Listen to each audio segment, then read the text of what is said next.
আসসালামু আলাইকুম। খোশ আমদ মাহে রমজান। রমজানের বিভিন্ন প্রয়োজনীয় উপকরণের মধ্যে আমাদের গৃহিণীদের সবচেয়ে প্রয়োজনীয় একটা উপকরণ হচ্ছে বেসন। আজকে আমি মাল্টিগ্রেন বেসন তৈরি করব। মাল্টিগ্রেন যে বেসনটা এটা আসলে খেতেও অনেক মজা আর আ পেঁয়াজও যাই ভাজেন আপনি সবকিছু কিন্তু একদম ক্রিসপি হয়। তো আমি যা অনেক রকমের ডাল ব্যবহার করব। ১ কাপ বুটের ডাল নিয়েছি, ১ কাপ খেসের ডাল নিয়েছি, ১ কাপের চেয়ে একটু কম নিয়েছি ভুট্টা, ১ কাপ নিয়েছি মুগ ডাল, ১ কাপ নেব এই যে কিটা মসুরের ডাল। তারপরে ১ কাপ নেব এখানে মাসকলাইয়ের ডাল। বেসন কিন্তু মূলত ডালেরই গুঁড়া। তা আপনি যেকোনো ডাল দিয়ে করতে পারেন। যে সচরাচর সবাই বুটের ডাল অথবা এই যে ছোলা ডাল নিয়ে থাকে। তা আবার এখানে ১ কাপ ছোলা ডাল নিয়েছি। তো ডাল নিয়েই হয়ে থাকে। তা আমি আবার বিভিন্ন উপকরণ দিয়ে এটা করব। তো ১ কাপ নিয়ে নিয়েছি এখানে গম, ১ কাপ নিয়েছি আতপ চাল আর ১ কাপ নিয়েছি সুগন্ধি পোলাওর চাল। তো এই চালের আর গমের আর ভুট্টার কাজটা হচ্ছে ক্রিস্পিনেসটা খুব ভালো করবে। ঠিক আছে? বেসনে যে ক্রিস্পিনেসটা আসে ওটা আসলে ভুট্টা আর চাল দিলে এটা খুব ভালো করে আসে। তো আমি এখানে সবকিছু এক কাপ করে দিয়ে মিশিয়ে নিয়েছি। এগুলো ভালো করে বেছে তারপরে এগুলো আমি ধুয়ে নিব। এই যে দেখুন কত কালারফুল লাগছে না? দেখছেন কত সুন্দর? একটা গুরুত্বপূর্ণ কথা।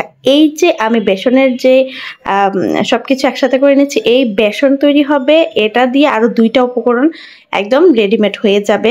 একসাথে ৩ টা কাজ হয়ে যাবে। বেসনের কাজও চলবে, সাথে আরো ২ টা আছে, পরে বলছি। তো জানার জন্য কিন্তু অবশ্যই পুরো ভিডিওটা দেখবেন। এখন আমি এই যে সবকিছু একদম পরিষ্কার করে ধুয়ে পানি ঝরিয়ে নিয়েছি। এখন আমি এগুলো একদম কড়া রোদে শুকিয়ে নিব। অবশ্যই ব্লেন্ড করার জন্য অবশ্যই কড়া রোদে শুকাতে হবে। তো আমার এখানে প্রায় ২ কেজির মতো হয়েছে সবকিছু মিলিয়ে।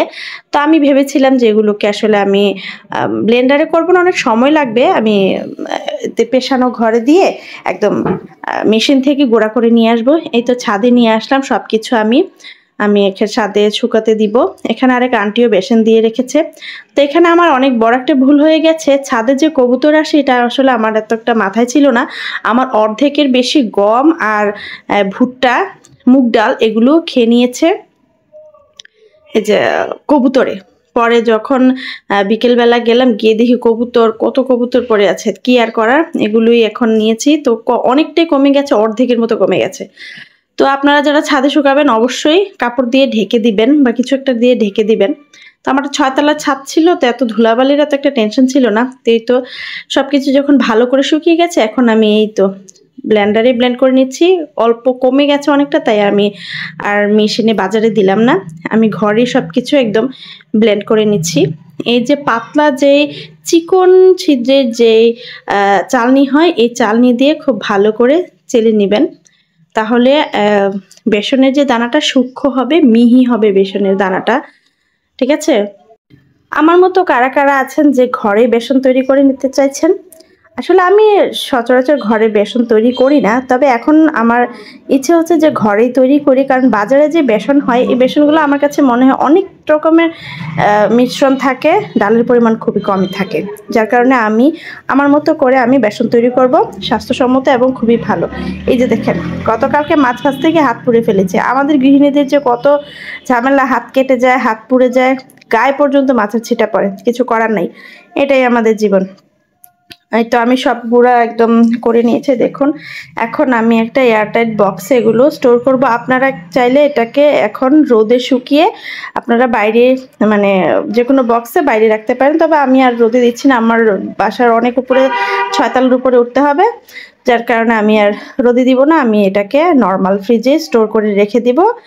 যে বেসন আছে মোটামুটি আমার হয়ে যাবে। আর এই যে দেখুন এই যে দানাটা রয়ে গেছে, এটা কিন্তু আপনারা ২টা কাজ করতে পারেন। যেহেতু এটা মাল্টিগ্রেনস, এটা আপনি পেঁয়াজও ভাজতে পারেন, অথবা আপনারা হোমমেড যে হালিম হয় হালিম তৈরি করে ফেলতে পারেন। হালিমের যে মিশ্রণ থাকে এই এটাতে কিন্তু সব রকমের মিশ্রণই দেওয়া আছে। এটা খুবই পুষ্টিকর হবে। আর আমি এগুলো রেখে দিচ্ছি, যখন আমার হাতে অনেক কাজ থাকবে, যে কোনো কারণে আমি কিছু করতে পারবো না, তখন আমি চটপট এগুলোকে ভিজিয়ে আমি পেঁয়াজও করে ফেলতে পারবো, কারণ এটা কিন্তু পেঁয়াজও খুবই ক্রিস্পি হবে। আর আমার যখন হালিমের প্রয়োজন হবে আমি এখান থেকে নিয়ে হালিম রেডি করে ফেলতে পারবো।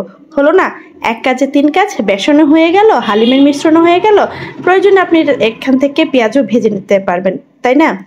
খুবই দারুণ একটা রেসিপি, কি বলেন? আপনারা অবশ্যই এটা একবার ট্রাই করবেন। ভিডিও কেমন লাগলো অবশ্যই কিন্তু বলবেন, আর কার কার কাছে এটা উপকারী মনে হয়েছে অবশ্যই কমেন্ট করে জানাবেন। আজ এই পর্যন্ত আসছি, আল্লাহ হাফেজ, টাটা।